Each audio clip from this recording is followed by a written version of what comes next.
Hello students, स्वागत है आप सभी का बालाजी स्टडी मोशन चैनल के नए वीडियो में।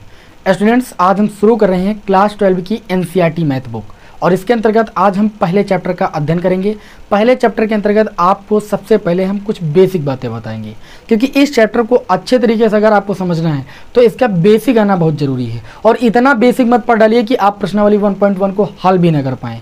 ठीक है, जितना बेसिक मैं आज आपको बताने जा रहा हूँ, इतना बेसिक नॉलेज आपको होना बहुत ज़्यादा ज़रूरी है। अगर इतना बेसिक नॉलेज आपको है तो आप जो है इस चैप्टर को बहुत ही ईजिली समझ सकते हो और बहुत ही आसान आपको लगेगा, बिल्कुल भी कठिन नहीं लगने वाला है। मैं आपको पूरा सिलेबस पढ़ाऊंगा, ये मैं आप सभी से वादा करता हूँ। मात्र 2 से ढाई महीने के अंदर ये पूरी एनसीईआरटी बुक मैं आपको सॉल्व कराने वाला हूँ, कोई भी क्वेश्चन नहीं छोड़ूंगा। तो आप अगर हमारे चैनल पर नए हैं तो चैनल को सब्सक्राइब जरूर कर लीजिएगा। रेगुलर क्लास आपको 7 बजे शाम को मिलेगी, तो सभी को 7 बजे ज्वाइन होना है। चलिए, ये तो हो गई बातें, आपकी मुख्य बातें जो आपको याद रखनी है और डेली आपको क्लास ज्वाइन करनी है। अब हम स्टार्ट करते हैं इस चैप्टर को। इस चैप्टर में हमें पढ़ना क्या है, सबसे पहले हम ये जान लें, चैप्टर का सार समझ लेते हैं। देखिए, आपने इस चैप्टर को फर्स्ट ईयर में भी पढ़ा है और फर्स्ट ईयर में इस चैप्टर की कुछ बेसिक बातें आप लोगों ने जानी भी हैं। यहाँ पर आपको जो सेकेंड ईयर है आपका, जो ये 12 क्लास है, इसमें आपको क्या पढ़ना है, इसमें आप लोगों को पढ़ना है संबंध के प्रकार।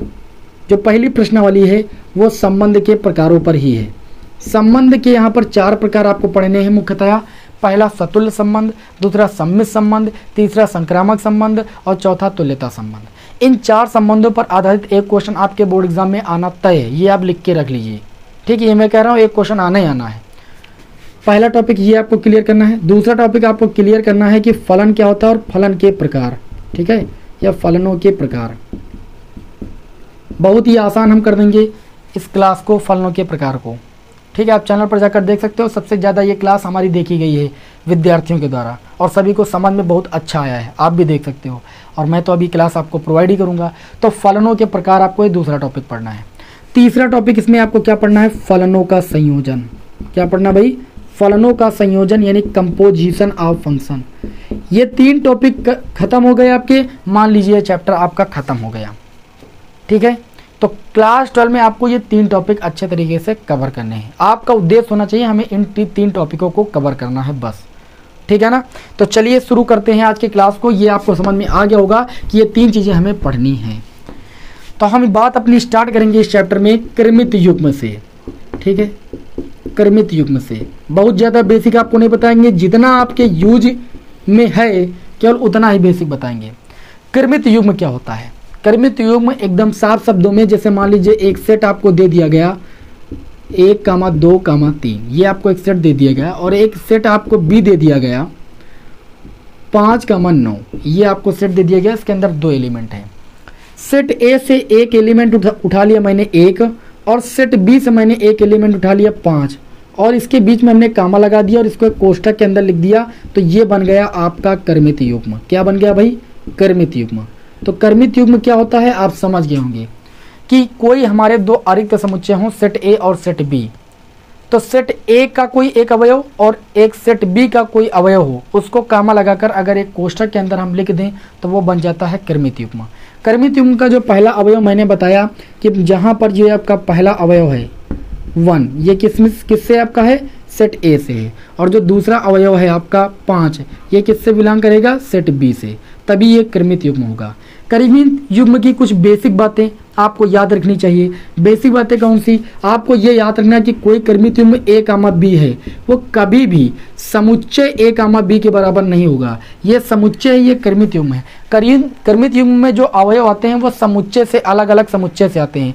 जबकि अगर समुच्चय में कोई चीज़ लिखी है तो वो मंझला ब्रैकेट से लिखी होगी। तो अगर ए कामा बी 2 अवयव कामा लगाकर लिखे और मंझला ब्रैकेट लगा तो वो समुच्चय आएगा और समुच्चय कभी भी क्रमित युग्म के बराबर नहीं होता। ये चीज़ आपको याद रखनी है। दूसरी बात क्या याद रखनी है? दूसरी बात ये याद रखनी है कि कभी भी क्रमित युग्म ए कामा बी का मान कभी भी क्रमित युग्म बी कामा ए के बराबर नहीं होगा।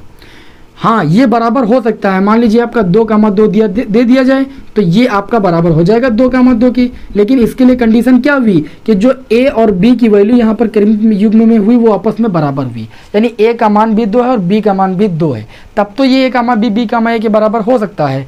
अन्यथा की कंडीशन में कभी भी ए कामा बी क्रमित युग्म जो होगा वो बी कामा ए के बराबर नहीं होगा। ये आपको बेसिक बात याद रखनी है। फिर आगे चलिए बढ़ते हैं, ये तो हो गई क्रमित युग्म की बात। अब सबसे दूसरी बात आएंगे, तो दूसरी बात यहाँ पर हम जानेंगे कार्तीय गुणनफल की या कार्तीय गुणन की, जिसको हम कार्सियन प्रोडक्ट बोलते हैं।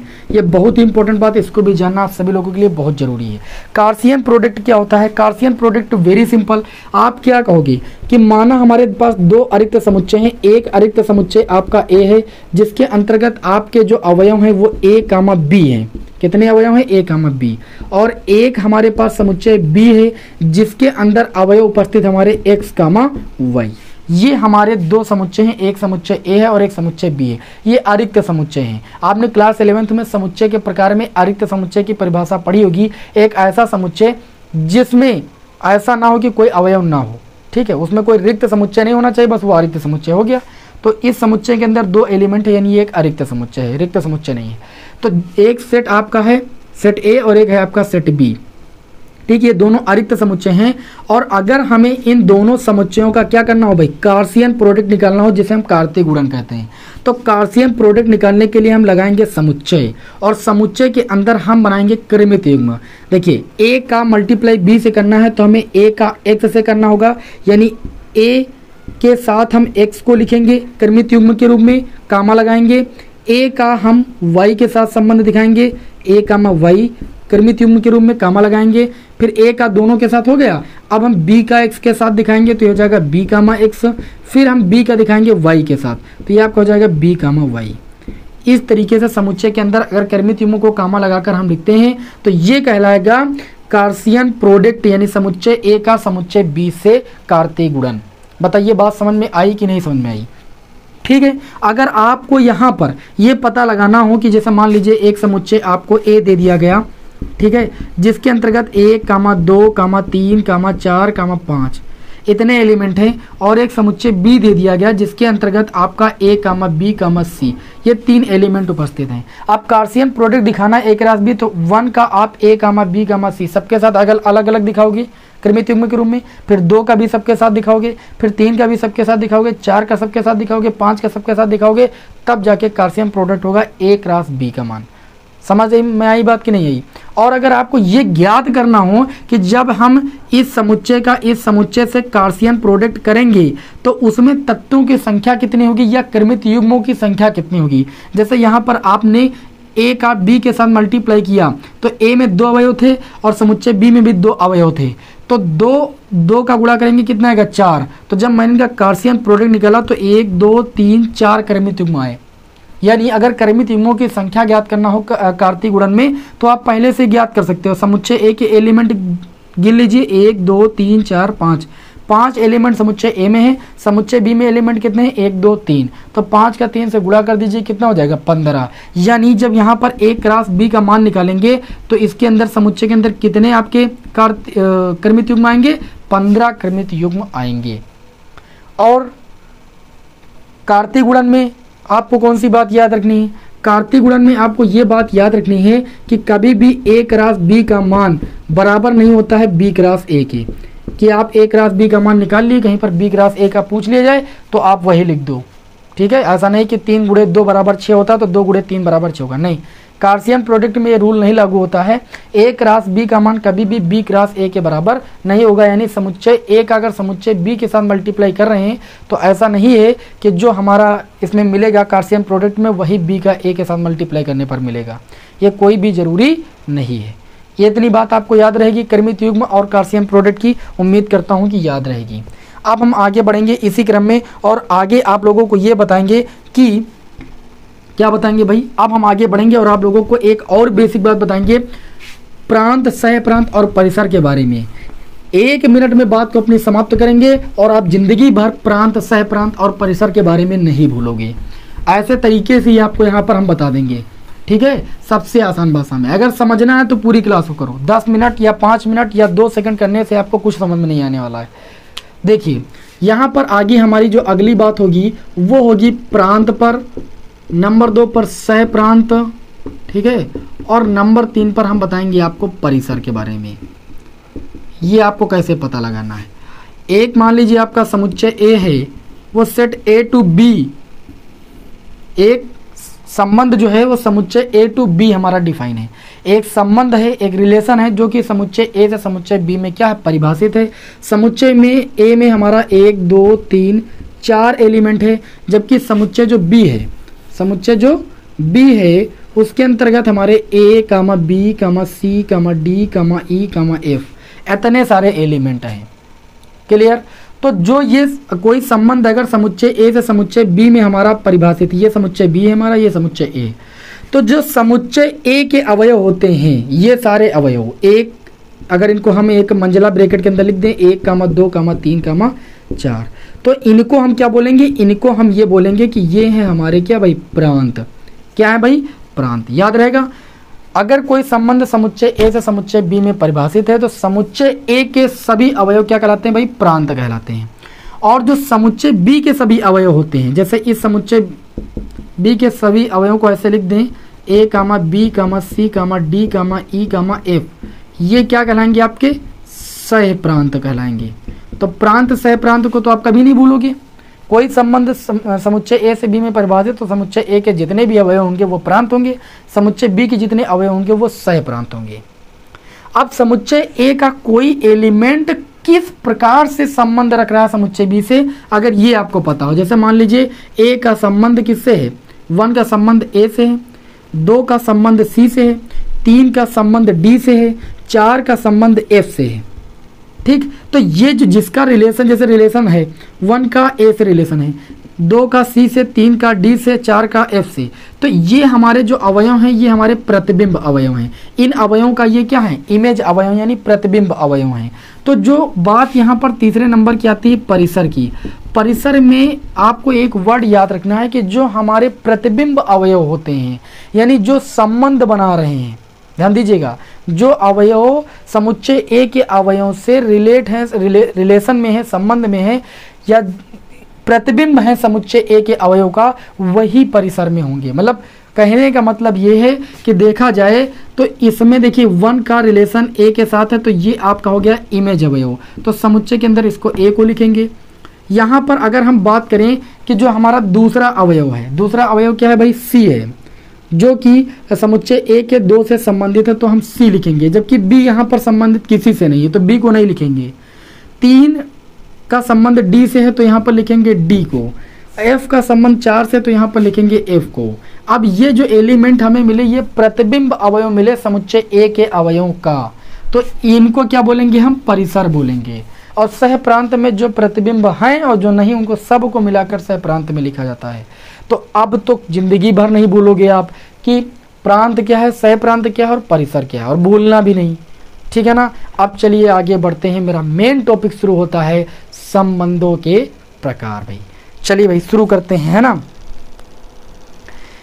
अब बात शुरू करते हैं संबंधों के प्रकार पर। अगर आप ये जान गए अच्छी तरीके से कि संबंधों के जो प्रकार हैं सबके बारे में अच्छी तरीके से समझ गए, तो देखना कि क्वेश्चन हल करना एकदम हलवा ना हो गया तब कहना आप, ठीक। तो अगली हेडिंग हम लगाएंगे संबंधों के प्रकार, या आप दुधारी संबंध बोल सकते हो।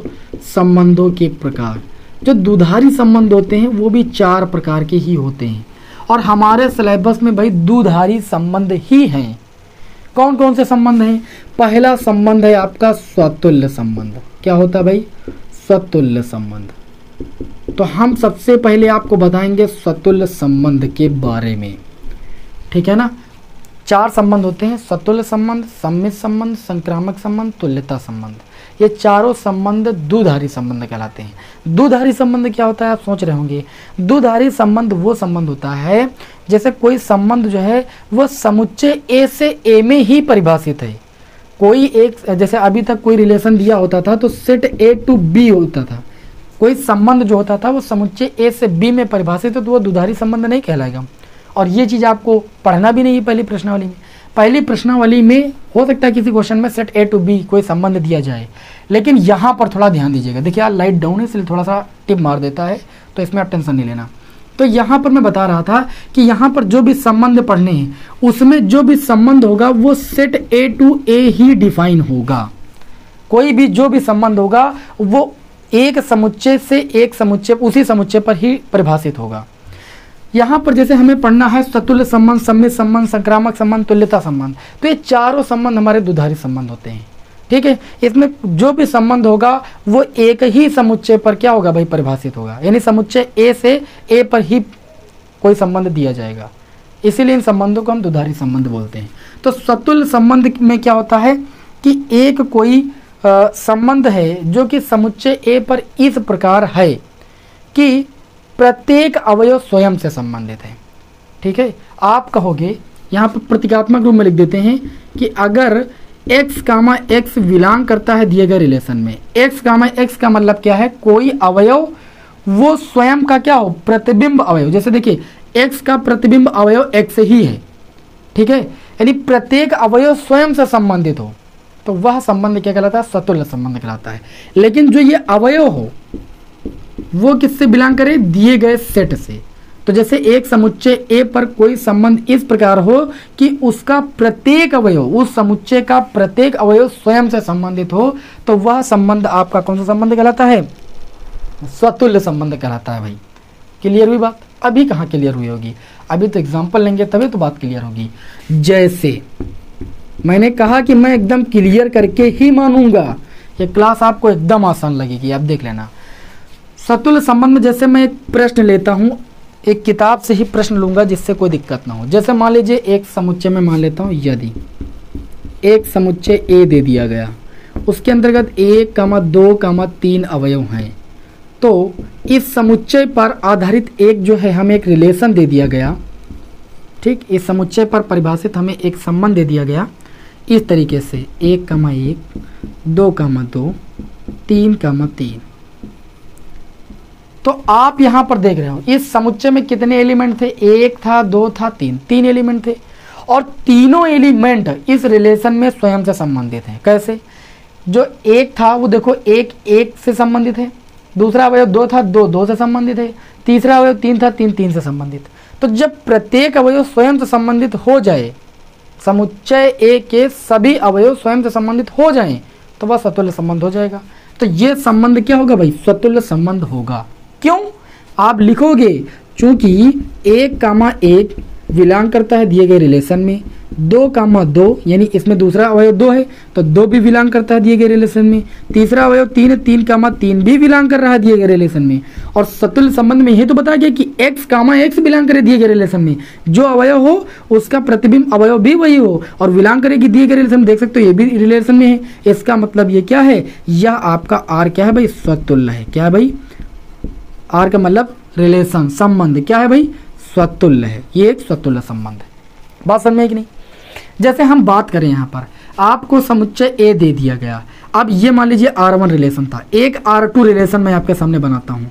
जैसे मान लीजिए आपको एक R2 रिलेशन दे दिया जाए, R2 रिलेशन में लिखा हो 1, ठीक, और लिखा हो 2, 2 और आगे कुछ भी ना लिखा हो, और आपसे ये पूछा जाए क्या ये संबंध आपका एक स्वतुल्य संबंध है, क्या आप इसे एक स्वतुल्य संबंध कह सकते हो? तो आप कहोगे हमारे समुच्चय में 3 अवयव थे, 1, 2, 3, एक अवयव था 1, तो 1 मैंने देखा स्वयं से संबंधित है, चलो ठीक है, लेकिन यहीं तक बात अभी सीमित नहीं। फिर समुच्चय में और अवयव कौन सा था, 2, क्या 2 स्वयं से संबंधित है? जी हाँ, संबंधित है, 2 से संबंधित। तीसरा समुच्चय में अवयव था 3, लेकिन 3 से संबंधित इस रिलेशन में नहीं। आप लिखोगे चूंकि बड़ा ऐसे लिखोगे, चूंकि 3, बिलोंग नहीं कर रहा है दिए गए रिलेशन में, इसलिए R क्या है भाई, स्वतुल्य नहीं है, R स्वतुल्य नहीं है। तो कोई संबंध स्वतुल्य संबंध कब नहीं होता, ये बात आपको समझ में आ गई होगी। लॉन्ग वाले क्वेश्चनों में आपको दिखाना रहेगा कि प्रत्येक अवयव स्वयं से अगर संबंधित है तो वो आपका स्वतुल्य संबंध है, वो तो मैं भी आपको बताऊंगा, लेकिन पहले ये बेसिक तो आप समझो कि स्वतुल्य होता क्या है। बताइए भाई, वह समझ में आई कि नहीं समझ में आई? ज़्यादा बड़ी क्लास नहीं होगी, आपको बोरियत कोई महसूस नहीं होगी, परेशान मत होना, गर्मी बहुत है, क्लास कंटिन्यू ही रखेंगे जब तक इसका पूरा बेसिक नहीं खत्म हो जाएगा। अब हमारा अगला संबंध होगा संबंध दूसरा, जिसको हम बोलते हैं सममित संबंध, है ना। सममित संबंध को विथ एग्जाम्पल समझाएंगे, कभी भी भूलने वाला कोई चांस नहीं। अगली हेडिंग रहेगी सममित संबंध। क्या होता है भाई सममित संबंध, इसको भी जान लेते हैं।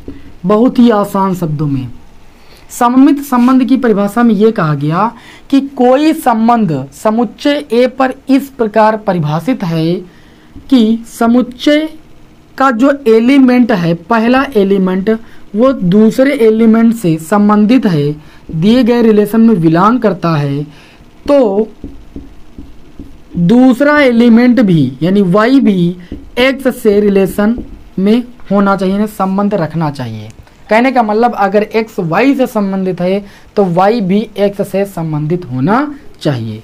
फॉर ऑल जो ये एलिमेंट हों x, y वो एक ही सेट से लिए गए हों। हमने पहले बता दिया कि जितने प्रकार के संबंध सारे द्विधारी संबंध है, और द्विधारी संबंध की परिभाषा होती है कोई संबंध जब समुच्चय ए से ए पर ही परिभाषित हो, एक ही समुच्चय पर कोई संबंध परिभाषित हो, तो समुच्चय सिर्फ यहाँ पर एक ही रहेगा। ठीक, तो यहाँ पर समुच्चय ए था, इसके दो एलिमेंट मैंने लिए, एक एक्स लिया एक वाई लिया, एक्स वाई से संबंधित था, दिए गए रिलेशन में बिलोंग कर रहा था, तो ये जरूरी है कि वाई भी एक्स से संबंध बनाना चाहिए, वाई भी एक्स से रिलेट होना चाहिए, दिए गए रिलेशन में बिलोंग करना चाहिए, तभी संबंध क्या होगा हमारा, सममित संबंध होगा।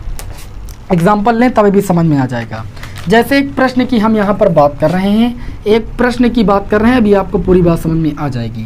प्रश्न आपके सामने ले रहे हैं कि यदि ए एक हमारा समुच्चय है जिसके अंतर्गत हमारा 2 लिखा है, 4 लिखा है, कामा 6 लिखा, कामा 8, ये हमारे 4 अवयवों का एक समुच्चय है।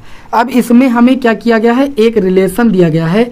रिलेशन क्या दिया गया है, रिलेशन इस तरीके से दिया गया है, लिख लेते हैं। दिया गया है कि 2, 4 है ना, और उसके बाद दिया गया है 4, 2, फिर दिया गया है 4, 6, फिर दिया गया है 6, 4, फिर दिया गया है 6, 8, फिर दिया गया है 8, 6।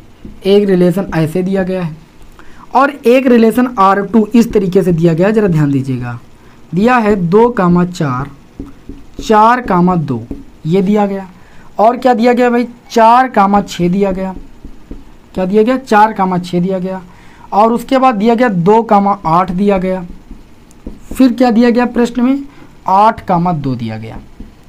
ये एक रिलेशन दिया गया। अब इसी से आपको समझ में आ जाएगा कि सममित संबंध क्या होता है। आप देखिए यहाँ पर एक समुच्चय में 4 अवयव हैं, उनका नाम है 2, 4, 6, 8। मेरा सममित संबंध में ये परिभाषा थी कि अगर x y से संबंध रखता है तो y भी x से रखना चाहिए। आप देख सकते हो कि 2, 4 है इस रिलेशन में, ये एक रिलेशन आपको दिया गया है। अब आपको ये ढूंढना कि क्या 4 भी 2 से संबंधित है, 2 4 से संबंधित, तो 4 भी 2 से संबंधित है। चलिए इतनी बात हो गई। अब आगे देखेंगे, हमें मिला 4, 6, तो हमको ढूंढना है 6, 4, तो 4, 6, तो 6 से ही स्टार्ट हो, तो 6 से स्टार्ट हुआ, 4 पर खत्म हो गया, तो ये हमें युग्म मिल गया जो कि सममित संबंध की परिभाषा में है। फिर आगे बढ़ेंगे, हमने ढूंढा 6, 8, अब हम ढूंढेंगे 8, 6, तो 8, 6 भी हमको इसमें मिल गया। इसका मतलब ये R क्या है भाई, सतुल्य संबंध है। लिखोगे चूंकि 2, 4 बिलोंग करता है दिए गए रिलेशन में, तथा 4, 2 भी बिलोंग करता है दिए गए रिलेशन में। इसी प्रकार 4, 6 और 6, 4 भी बिलोंग कर रहा है दिए गए रिलेशन में, 6, 8 और 8, 6 भी बिलोंग कर रहा है दिए गए रिलेशन में। इसलिए R क्या होगा भाई, सममित संबंध होगा। क्लियर हुई बात। अगर आपसे पूछा जाए ये रिलेशन नंबर 2 दिया गया है, इसमें देखें तो 2 4 से संबंधित है, 4 2 से संबंधित है, परिभाषा के अकॉर्डिंग 2 4 से संबंधित है, तो हम 4, 2 ढूंढेंगे तो वो भी मिल गया। चलो इतनी बात तो ठीक रही। फिर मैंने देखा 6, 4, अब हमको 4, 6 है, तो हमें ढूंढना है 6, 4, तो हमें देखा आगे देखा कोई भी क्रमिक युग्म 6 से स्टार्ट ही नहीं हो रहा है, तो इसको मैंने छोड़ा। फिर मैंने देखा 2, 8 मिला, फिर 8, 2 मिला, मतलब 2, 8 8 पर खत्म हुआ, 8 से दूसरा क्रमिक युग्म शुरू हुआ, 8, 2 मिल गया। मतलब ये भी जो है सममित संबंध की परिभाषा में था। अब इसका क्रमिक युग्म नहीं मिल रहा है, तो आप ऐसे लिखोगे कि 4, 6 बिलोंग करता दिए गए रिलेशन में, परंतु 6, 4 बिलोंग नहीं करता दिए गए रिलेशन में, इसलिए R क्या है, सममित संबंध नहीं है। R क्या है भाई, सममित संबंध नहीं है। बताइए बात समझ में आई कि नहीं समझ में आई? समझ में आ गई होगी, ऐसी हम उम्मीद करते हैं। स्क्रीनशॉट ले लिया होगा। अब हम बढ़ते हैं अपने तीसरे संबंध। तीसरा संबंध होगा हमारा संक्रामक संबंध। संक्रामक संबंध क्या होता है भाई? देखिए भाई, संक्रामक संबंध, तीसरा संबंध है हमारा संक्रामक संबंध। संक्रामक संबंध समुच्चय ए पर परिभाषित एक ऐसा संबंध होता है जिसमें x, y अगर दिए गए रिलेशन में बिलोंग करता है तथा y, z भी बिलोंग करता है दिए गए रिलेशन में, तो कंडीशन है एक्स वाई से बिलोंग कर रहा है, एक्स वाई में बिलोंग कर रहा है, एक्स का मान वाई दिए गए रिलेशन में बिलोंग कर रहा है और वाई का मान जेड भी दिए गए रिलेशन में बिलोंग कर रहा है, तो इस समुच्चय का पहला अवयव और इस समुच्चय का दूसरा अवयव एक्स का मान जेड भी बिलोंग करना चाहिए दिए गए रिलेशन में। फॉर ऑल जो ये अवयव है एक्स का मान वाई का मान जेड, ये बिलोंग करना चाहिए दिए गए सेट ए में, एक ही सेट में, ठीक है ना। ये नहीं कि सेट ए में ये बिलोंग कर रहा है, वाई सेट बी में बिलोंग कर रहा है, तो गलत हो जाएगा। ये कंडीशन है भाई। जैसे मैं एक प्रश्न लेता हूं तो आपको तत्काल समझ में आने वाला है। जैसे एक समुच्चय दे दिया गया, यदि ए इक्वल टू एक समुच्चय दे दिया गया 1,2,3, ठीक है। इस पर आधारित एक आपको रिलेशन दिया जा रहा है, जरा ध्यान दीजिएगा। R1 इक्वल टू एक संबंध दिया जा रहा है जिसमें लिखा है 1,2, 1,3 और दिया गया है आपका 2,3। ये एक आपको संबंध दिया गया है। एक R2 आपको संबंध दिया जा रहा है, R2 आपको एक संबंध दिया जा रहा है। चलिए नहीं, अभी R2 नहीं लिखते, पहले R1 को लिखते हैं। सेट ए 1,2,3 है, ठीक। सेट में आपके 3 अवयव हैं। अब इसमें रिलेशन ये दिया गया है इन अवयवों में कि 1 2 से संबंधित है, तो 1 अगर 2 से संबंधित है तो 2 किसी अन्य से संबंधित होना चाहिए। तो देखा कि 2 3 से संबंधित है कि नहीं है भाई। अब हमको इसमें ये ढूंढना है कि इस समुच्चय का पहला अवयव और इस समुच्चय का अंतिम अवयव कहीं पर है कि नहीं है क्रमित युग्म में। तो 1,3 मिल गया, तो लिखोगे कि चूंकि x, y बिलोंग कर रहा है, लिखोगे कि चूंकि 1,2 बिलोंग कर रहा दिए गए सेट में तथा 2,3 भी बिलोंग कर रहा दिए गए सेट में, ठीक है। तब 1 3 से भी संबंधित है, अतः जो R है वो क्या होगा भाई? संक्रामक संबंध होगा, ठीक। लेकिन जैसे आपको रिलेशन ऐसे दे दिया गया, 1 2 से संबंधित है, ठीक, 2 3 से संबंधित है, परंतु यहां पर दे दिया जाए आपको 3,1। क्या दे दिया जाए? 3,1। 1,3 न देकर 3,1 दे दिया है। 1 2 से संबंधित, 2 3 से संबंधित है, लेकिन आप देख रहे हो कि 3,1 दिया है, जबकि संबंध होना चाहिए 1,3 का। 1,3 दिए गए रिलेशन में बिलोंग करना चाहिए। अगर x, y बिलोंग करता दिए गए रिलेशन में, y, z बिलोंग करता दिए गए रिलेशन में, तो क्रमित युग्म का पहला अवयव इस क्रमित युग्म का दूसरा अवयव क्या होना चाहिए? दिए गए रिलेशन में बिलोंग करना चाहिए, लेकिन ऐसा नहीं है। तो ये संबंध जो है वो क्या होगा भाई? संक्रामक नहीं होगा भाई। तो समझ में बात आ गई होगी कि संक्रामक संबंध क्या होता है। अभी बेसिक बात समझ में आ गई होगी तो क्वेश्चन आपको आसान लगेंगे। अब बात आती है हमारा एक चौथे संबंध की। चौथा संबंध हमारा होता है तुल्यता संबंध। कौन सा संबंध होता है भाई? तुल्यता संबंध है। अगर कोई संबंध हमारा स्वतुल्य है, सममित है, संक्रामक है, तीनों हैं, मतलब वो संबंध हमारा स्वतुल्य भी है, वो संबंध हमारा सममित भी है, स्वतुल्य भी है और संक्रामक भी है, तो वो संबंध हमारा क्या कहलाएगा? एक तुल्यता संबंध कहलाएगा। कोई दिया गया संबंध स्वतुल्य हो, सममित हो, संक्रामक हो, तो वह संबंध एक तुल्यता संबंध भाई कहलाएगा। ठीक है कि नहीं? तो इस तरीके से आज की क्लास में मैंने आप लोगों को चैप्टर नंबर जो 1 था, इसका एकदम जो बेसिक नॉलेज था वो मैंने आपको दे दिया है। अब आपको प्रश्नावली 1.1 हल करने में 1% की दिक्कत नहीं होने वाली है। बस आप क्लास को कंटिन्यू रखिए, आपको पूरी गणित समझ में आने वाली है बहुत ही जल्द। चलिए आपको हम मिलते हैं नेक्स्ट वीडियो में। जय हिंद, वंदे मातरम।